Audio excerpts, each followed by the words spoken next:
Pero bago tayo magpatuloy ay pakilike ang ating video. Ganon din ang subscribe button, pati na rin ang bell icon para lagi kayong updated sa mga parating ko pang mga uploads.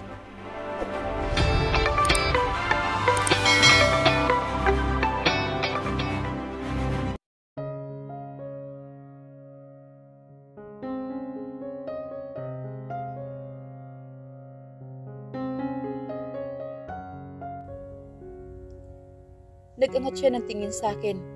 Ilang segundo ang lumipas. Umalis na siya. Ako na may naiwan lang dito na nakatulala. Pinoproseso ang sinasabi niya. At tulad ng lagi kong nararamdaman, nagilty ako dahil sa ginawa ng mga kaibigan ko sa kanya.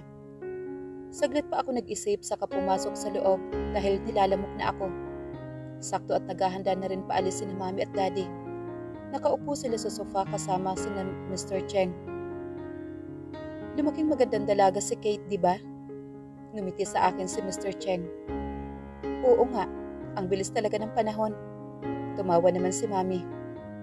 Muli akong binalingan ni Mr. Cheng. Gusto mo din bang maging lawyer gaya ng dad mo, Iha? Tanong naman ni Mr. Cheng. Humiling naman ako na ikinatawa ni Daddy. Hindi ko siya pinipressure. Kung ano ang gusto niya, suportado ko siya. Besides, ayoko rin siyang mapunta sa ganung field. Tugo naman ni Daddy. Tumango naman si Mr. Cheng.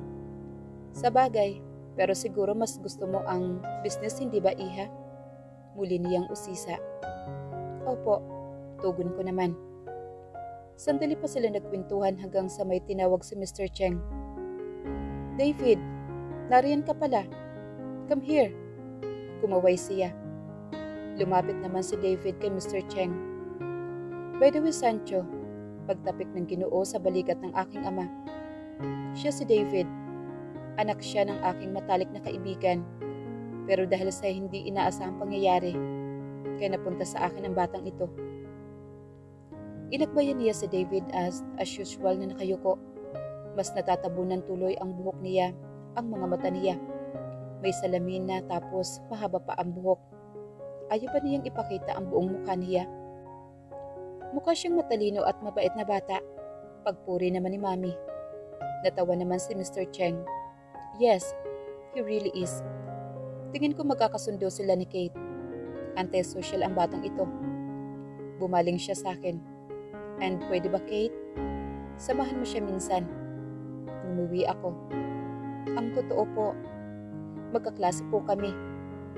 Oh, I forgot. Inenroll ko po nga pala siya para sa school mo. Humalakhak na singit naman ni Mrs. Cheng. That's good. Finally, magkakaroon na rin ng kaibigan itong si David. Ilang sandali pa kami nagkwentuhan bago umuwi. Almost 10 p.m. na nang makauwi kami. Bumagsak agad ako sa kama at tinamad nang magpalit ng damit.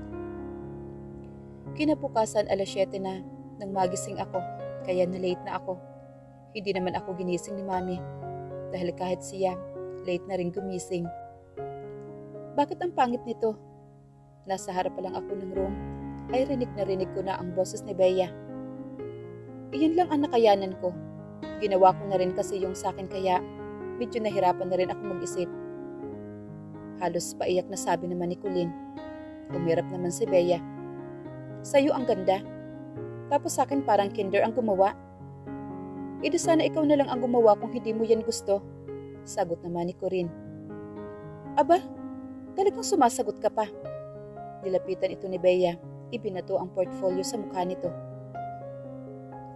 Nagsinghapan ang mga kaklase namin dahil sa ginawa ni Bea. Hindi na rin ako nakapagpigil at nagmamadaling lumapit at hinawakan ang braso ni Colleen para ilayo ito sa kanya. That's too much, Bea. Bulyaw ko dito. Pinaningkitan niya ito ng mga mata. Bakit ba nangingialam ka na naman? Dahil sumusobra ka na. Tugon ko. Buli na naman itong umirap. Grabe naman, Kate. Tila natatawang tugon nito. 3 years na tayong magkakaibigan ngayon. Ngayon ka pa nasobrahan sa akin? Nagpapakabayani ka naman ano? Humakbang pauna si Janela. Maybe para mas maraming votes ang makuha niya dahil sa kabaitan niya at tumaas ang rank niya. Sabat nito. Mas lumapit ako sa kanilang dalawa. Ganyan ba ang tingin niyo sa akin? Kayo na rin ang nagsabing matagal na tayong magkakaibigan at alam niyong wala akong pakialam sa mga rank-rank na yan. Kung gusto niyong gumawa ng gulo at eksena, sila masi ang pagdiskitahan niyo. Dahil kahapon, ako ang nilapitan ng mga iyon at hinahanap kayo. Sinabi niya na mukha daw kayong kabayo. Naiiritang sigaw ko. Laglag naman ang panga ni Bea sa sinabi ko. Talaga? Sinabi talaga ng brohang yon? Umismid ito at hindi makapaniwala. Mukhang kabayo ha? Siya nga mukhang alipunga. Gigil na wika ni Janela. Humanda sa akin yung babaeng yan. Ipapakita ko sa kanya kung sino ang mas mukhang kabayo sa amin. At umalis na sila. Oh my God, thanks. Buti na lang at naibaling ko ang atensyon nilang dalawa kay Mase at hindi na kay Kulin. Pero paniguradong may gulo na naman mamaya dahil kila Bea. Pero mas ayos na rin iyon kaysa naman yung mga wala na namang ginagawa ang pinagdidiskitahan nila. Are you okay? Tanong ko kay Kulin at hinawakan ang kamay nito. Salamat, pero sana hindi mo na ako pinagtanggol dahil hindi ko naman kailangan. Kunwari ka pang mabait pareho lang naman kayo nila Bea na masasama ang ugali. Diretso ang tingin niya sa mga mata ko. Naguluhan ako. What? No, umiling ako. Ayoko lang talaga sa mga ginagawa nila. Tumawa ito na tila ba may nasabi akong nakakatawa. Talaga ba? Pakitang tao ka lang naman eh.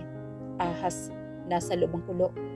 Sa kanya binawi ang kamay niya sa akin at bumalik na sa upuan niya. Na-misunderstood ba ako? Na akala nila peke ang ipinapakita kong pagtulong at pagmamalasakit?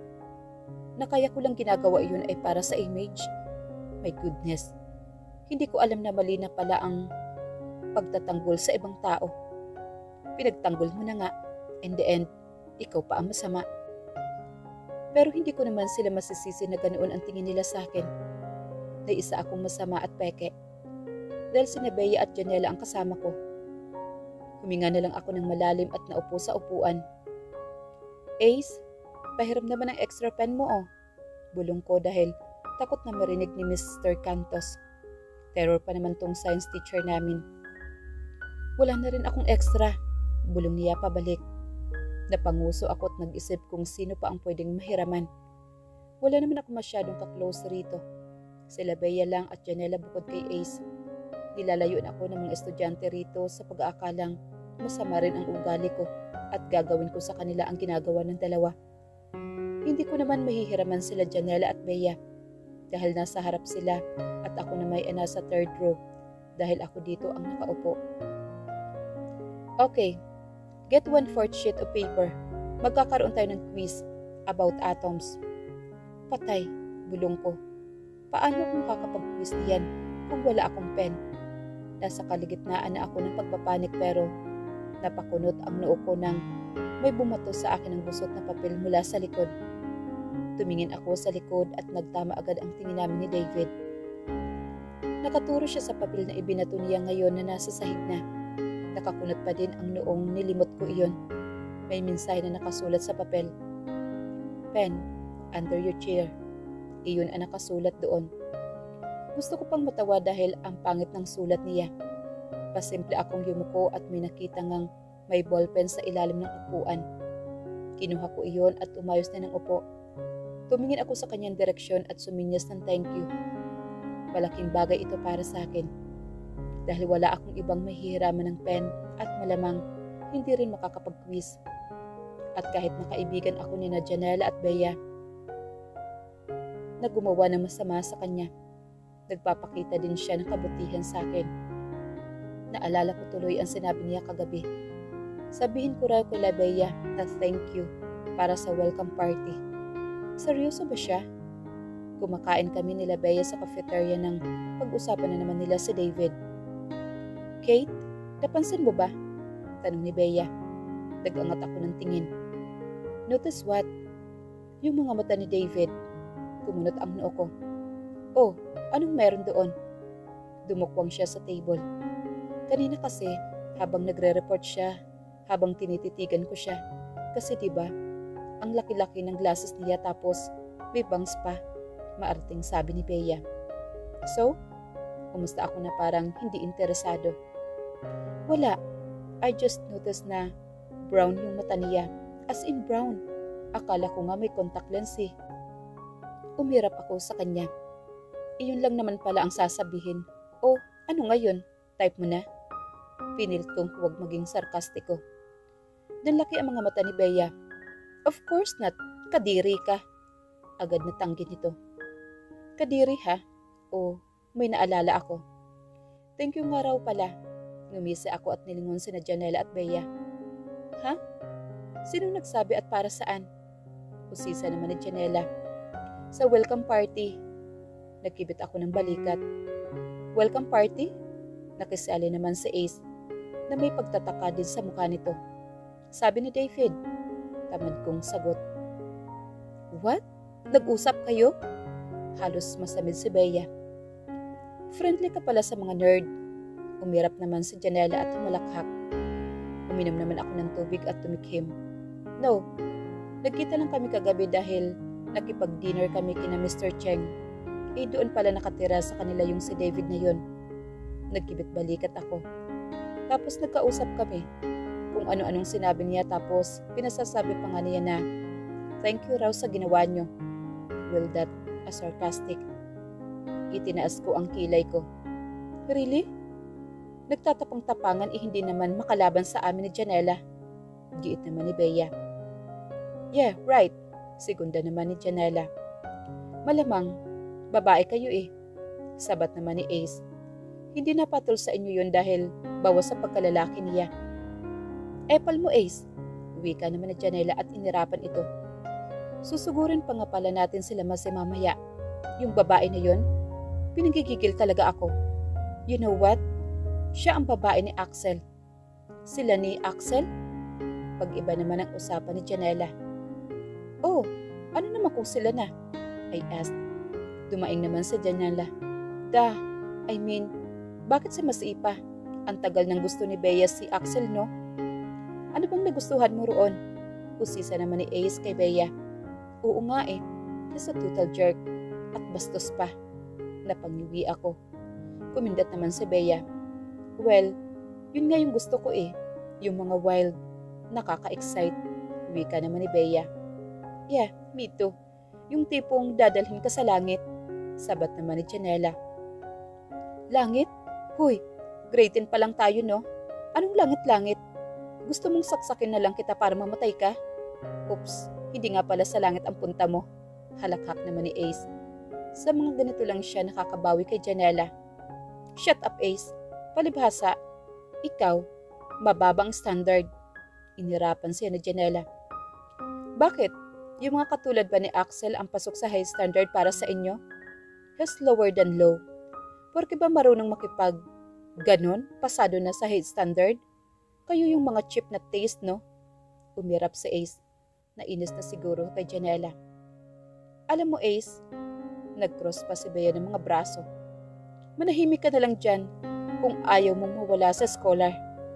Natahimik naman si Ace. Sasagot pa sana pero hinawakan ko ang kamay niya sa ilalim ng lamesa para patigilin siya. Kalma, sinyas ko sa kanya. Nasa school pa rin ako. Hindi ako nagpasundo kay daddy dahil magstay ako sa room hanggang 4:30. Dito ko na tinapos yung project ko para iiwan ko na lang dito at hindi na iuwi pa. Malaki kasi ito. Masyado kaya hassle kung dadalhin ko papauwi at papasok bukas. Natapos ako ng 4:45. Nilinis ko pa ang area na pinagawaan ko ng project kaya alas 5 na ako nakaalis sa school. Paglabas ko ay napakadilim ng paligid. Wala akong dalang payong, malamang malakas tong ulan na to. Nang nagsimula akong lumakad, nagsimula na ring umampon kaya nilagay ko na ang kamay ko sa ulo ko. Malakas din ang hangin kaya tumataas ang skirt ko. Buti pala tinapos ko na ang project ko sa room dahil kung hindi, mababasa pa yun kung sakaling dinala ko pa. Sumilong muna ako sa pinakamalapit na waiting shed. Medyo lumalakas na rin ang ambon. Kung kanina ay madalang ang patak, ngayon madalas na. Lumingon-lingon ako sa paligid kung may makikita bang taxi o kahit tricycle man lang pero wala. Malamang nasa biyahe ang mga iyon. Habang busy ako sa kakatanaw kung may darating bang sasakyan, ay may naramdaman akong presensya sa aking tabi. Tiningnan ko iyon. At nakitang si Axel pala. Napairap na lang ako nang tumingid din siya sa akin ng nakangisi. Bukas pa ang 3 botones ng polo niya. Sa tingin ko may ginagawa na naman siya. Wala kang sundo? Tanong nito. Hindi ko siya pinansin at sinagot. May payong ka bang dala? Muli nitong tanong. Huminga ako ng malalim para pigilan ang inis na nararamdaman ko. Ano bang paki niya? Tanong siya ng tanong. Kinakausap kita, Kate. Wika nito na tila ba nagbabanta. Napairap na lang ulit ako at bahagyang lumayo sa kanya. Tumawa naman siya dahil sa ginawa ko. Bakit ka ba umiiwas pag narito ako? Hindi mo rin ako pinapansin. May gusto ka ba sa akin? Pagbibiro niya. Halos masamid ako. Abat, napakakumpal naman ng mukha niya. Hindi nga siya pasado sa standards ko. Gaya ng sabi ni Ace, ang taas naman ang tingin niya sa sarili niya. Alam mong gusto kita at alam kong type mo rin ako. Huwag ka nang pakipot, Kate. Nahihimigan ko ang pagngisi nito. Tumingin ako sa kanya ng may halong pagkainis at pandidiri. You know what, Axel? Umanap ka na lang ng ibang babae na papatol sa'yo. Saka ako lumakad papalayo. Gago, bulong ko. Naglakad ako papuntang waiting shade kahit na umuulan. Nang may maramdaman akong nakasunod sa akin ay binilisan ko ang lakad ko. Wala akong pake kung nababasa na ako ng ulan. Lumingon ako sa isang daan at may nakasunod pa rin sa akin. Lumingon ako sa likod at nakitang si Axel iyon. Humarap ako sa direksyon niya. Bakit ba ako sinusundan? Kinakabahang tanong ko. Unti-unti nang bumabalot ang takot sa akin. Hindi kita titigilan unless sabihin mong gusto mo din ako. Saka siya tumakbo papunta sa akin. Nalaki naman ang mga mata ko at tumakbo na rin. Kabadong-kabado ako dahil hindi ko alam kung saan ako pupunta. Lalo na't nasa likodan ko na si Axel. Kaunti na lang at maaabutan niya ako. Mas matangkad pa siya sa akin kaya mas malalaki ang hakbang niya. Hindi ko na alam kung saan ako nagtatatakbo. Naisipan kong lumiko pa kaliwa pero pagliko ko'y isang lote pala iyon na may pader kaya kung tutuloy ako ay wala na akong pupuntahan pa. Tumalikod na ako at babalik na sana pero pagpihit ko, nasa harapan ko na si Axel. You're fast. Pinagod mo ako. Ako naman ang papagod sa iyo ngayon. At lumapit siya sa akin. Humakbang naman ako pauna at inilagay ang aking mga braso sa harap na tila ba matutulungan ako nito. Huwag kang lalapit. Banta ko. Bakit, Kate? Anong gagawin mo? Ngumisi siya habang humahakbang papalapit sa akin. Lumayo ka sa akin! Sigaw ko. Tinawanan niya lang ako at tuluyan ng nakalapit. At maghihilahin na niya ako ay umilag ako kaya bag ko ang nakuha niya. Hiniwalay ko ang katawan ko sa bag ko, saka tumakbo at nilagpasan siya. Nakalabas na ako ng lote at tumatakbo na ulit. Sa kabilang daan naman, napunta ako sa isang madilim na eskinita. Hindi ko na makita at hindi ko na alam kung saan ako pupunta. Dagdag pa na umuulan kaya mas lalong madilim ang paligid. Tumakbo ulit ako hanggang sa biglang madapa. Masakit ang pagkakabagsak ko dahil semento ang sumalo sa akin, kaya hindi ako nakabawi agad. Aray! Daing ko nang maramdaman ang hapdi sa tuhod at braso ko. Akmang tatayo na sana ako nang may biglang dumagan sa akin. Gotcha! Kinalabutan ako nang marinig ang boses nito. Nahuli din kita, bulong nito. Axel! Pagmamakaawa ko. Kinakain na ako ng takot. Ramdam ko na ang hininga niya sa leeg ko. Wala ka ng lakas, Kate. Masyado mo na akong pinapagod. Kaya dapat maging worth it ito, okay? Gusto kong pumiglas pero hindi ko magawa dahil sa posisyon kong nakadapa at nakadagan siya. Hinaplos niya ang buhok ko at dinilaan ang tainga ko. Axel! Sigaw ko. Tumawa lang ito at itinuloy ang paghalik. Tulong! Sigaw kong muli. Sumigaw ka hanggat kaya mo, Kate. Buti na lang dito ka tumakbo. Walang tao dito.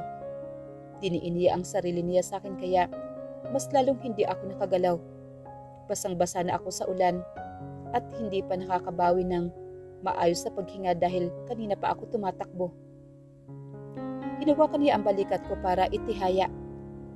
Ngayon, kita ko na ang nag-aalab niya mga mata. Magugustuhan mo ito, Kate. Ipapakita ko sa iyo kung bakit gustong-gusto ako ng mga babae. Bulong nito. Ipinako niya ang aking mga kamay at sinimulang halikan ako sa leeg. Tigilan mo na ako, Axel! Sinubukan kong pumulag ngunit masyado siyang malakas. Napakanyakis talaga. Nang nakakita ako ng chance, sinipa ko siya ng malakas. Umungulo siya sa sakit at hinawakan ang kanyang hita. Tumayo naman ako agad at nagbadyang tumakbo pero nahawakan niya ang paa ko at napadapa ako muli. Sinubukan kong tumayo pero dumaga na naman siya sa akin. Napamura ito. Hayaan mo na lang ako, sipat niya. Mas mahigpit ngayon ang pagkakahawak niya sa aking palapulsuhan. Tulong! Nanghihina kong sinabi. Nahirapan akong huminga dahil nakadagan sa akin si Axel. Idagdag pa na patuloy ang buhos ng ulan. Mawawala na ako ng pag-asa pero nagulat ako nang bigla na lang umalis at tumalsik si Axel sa gilid ko. Hindi ko alam kung ano at papaano nangyari iyon. Ako na may bahagyang bumangon, gamit ang braso at napahawak sa dibdib dahil naghahabol ng hininga. Nanlalaking mga mata pa rin akong nakatingin kay Axel na walang malay. Let's go! Naglahad ng kamay sa akin ang lalaki. Hindi pa rin ako tumitingin sa kanya dahil na kay Axel na walang malay at nababasa ng ulan pa rin ang atensyon ko. Stand up o hihintayin mo pang magkamalay yan. Wika nito sa malamig na boses. Napabalik ako sa huwisyo dahil sa sinabi niya. Pamilyar ang boses niya. Wait, napaawang ang labi ko na mapagtanto kung sino iyon. Agad akong nag-angat ng tingin. Bumuntong hininga ako at kinuha ko ang kamay niya sa kanang hihinang tumayo. I'm safe. Tinulungan niya akong makatayo at inakay habang naglalakad kami palabas ng eskinita. Ay pabigat ang paghinga ko. Masyado akong natakot at nagulat sa mga nangyari. Huminto ako sa paglalakad para sana kumuha pa ng hangin pero bigo pa rin ako. Hindi ako makahinga ng maayos. Mas lalo lang akong nahilo hanggang sa manghina ang tuhod at bumagsak na. Nasalo naman ako ng lalaking nagligtas sa akin. Humilig ako sa dibdib niya at siya na may nakapulupot ang braso sa baywang ko. David, pagtawag ko bago tuluyang nawala ng malay. Paggising ko'y nasa isang puting silid na ako. Nasisilaw ako sa ilaw kaya hindi ko maibuka ng maayos ang mga mata ko. Kate! Nadinig ko ang boses ng aking ina. Thanks God! At ang aking ama. Naramdaman ko si Mami sa tabi ko. Kate, what happened? Tell me, honey. Sa tingin ko ay umiiyak siya. Call the nurse. Sabihin mo gising na siya. Wika ni Dad. Okay, Tito. Oh, nandito din si Ace. Tuluyan ko nang dinilat ang mga mata ko at tumingin agad ako kay Mami. What time is it? Ang una kong tinanong. Nanghihina pa din ang boses ko. 9 p.m. my princess. Wika naman ni Ma'am at tinaplos ang buhok ko. Pumasok na yung nurse na tinatawag ni Ace at sinuri ako. Tumingin ako sa kaibigan at nginitian siya. Ngumiti lang din siya pabalik. Mukha siyang nag-aalala sa nangyari sa akin. Kinausap ng nurse nila Ma'am at Dad pagkatapos lumabas na. Pwede ka na raw ma-discharge. Sa bahay ka na lang daw magpahinga. Anunsyo naman ni Daddy. Huminga ng malalim si Mami. Tumawag si David sa amin. Dinala ka raw niya sa ospital. Mabuting bata pala talaga si David. Napailing naman si Daddy. Sa'yo na lang daw kami magtanong kung ano nangyari. Umuwi na rin kasi siya dahil parehas kayong basang-basa sa ulan.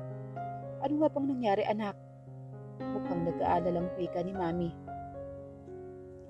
Hindi ako sumagot at nag-iwas na lang ng tingin.